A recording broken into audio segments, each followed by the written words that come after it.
নমস্কার। আজকে আমাদের এই সন্ধ্যায় আমরা নাটকীয় বৈঠকে একটা ৭৩তম অধিবেশন আয়োজন করেছি। এই অধিবেশনের মূল বিষয়বস্তু হলো শ্রী ঋত্বিক কুমার ঘটক। ওনার জন্মশত দিবসে ওনাকে প্রণাম জানাই। আর ওনার ছবিতে মাল্যদান করবেন আমাদের নৈহাটি রঙ্গসেনার কোষাধ্যক্ষা শ্রীমতী অসীমা রয়।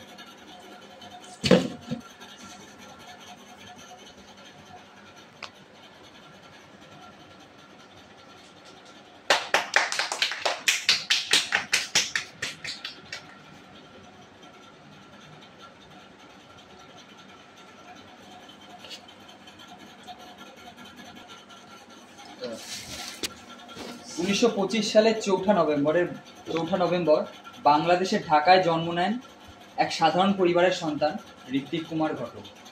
যে শহরে নদী, কুয়াশা আর কীর্তনের সুরে মানুষ বাঁচত, সেই শহরেই বেড়ে উঠেছিলেন তিনি। ছোটবেলা থেকেই তার কল্পনা ছিল গভীর তীব্র, তার যন্ত্রণাময়, যেন বাস্তবের ভিতরেও তিনি অন্য এক বাস্তব খুঁজে পেতেন। কিন্তু ইতিহাসের সেই কালো অধ্যায় দেশভাগ 1947 সাল তার জীবনটাকে উল্টে দিল। 1947 সালে যখন ভারত ভাগ হলো, লক্ষ লক্ষ মানুষের মতো তিনিও উদ্বাস্তু হয়ে গেলেন এবং ঢাকা ছেড়ে তাকে চলে আসতে হলো কলকাতায় এসে তার থিয়েটার জীবন শুরু হলো। তিনি কলকাতায় এসে যুক্ত হলেন ইন্ডিয়ান পিপলস থিয়েটার অ্যাসোসিয়েশনের সঙ্গে, যেখানে শিল্প ছিল প্রতিবাদের ভাষা আর গান ছিল সংগ্রামের ডাক। সেখানে তিনি বুঝলেন শিল্প মানে শুধু সৌন্দর্য নয়, শিল্প মানে মানুষের কথা বলা। তিনি লিখতে শুরু করলেন নাটক, গল্প এবং আরো অন্য কিছু। কিন্তু এরপরে তিনি প্রবেশ করলেন সিনেমা জগতে, কারণ তার মনে হয়েছিল সিনেমা হলো মানুষের মন ছোঁয়ার সবচেয়ে শক্তিশালী মাধ্যম। চলচ্চিত্র জীবনে তার প্রথম পরিচালনা করা সিনেমাটি হলো নাগরিক 1952 সালে, কিন্তু তার জীবন দশায় কখনো রিলিজ হয়নি। সেই ছবিটি রিলিজ হয়েছিল 1977 সালে, অর্থাৎ তার মৃত্যুর পর।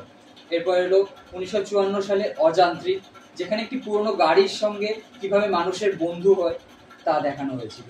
তারপর কমল গন্ধার 1961 সুবর্ণরেখা এবং আমাদের আজকের যে সিনেমাটি আমরা দেখব সেটি মেঘে ঢাকা তারা, যা মনে রেখেছে আজও ভারতবাসী।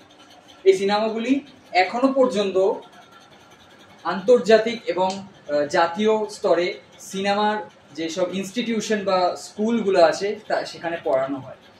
আজ আমরা সেই সিনেমাটি দেখব এবং আলোচনার বিষয় হবে সেটি। আসুন।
দেখতে আসি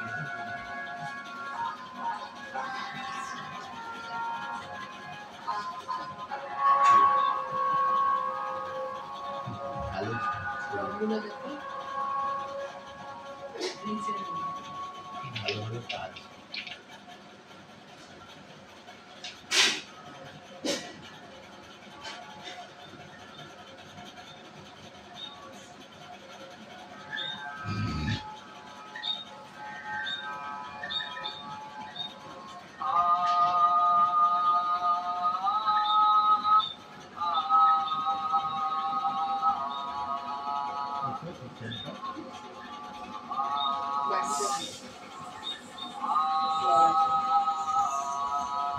আসলে আমি মুড়ি খাবো না। হ্যাঁ? আমি খাবো না মুড়ি। না না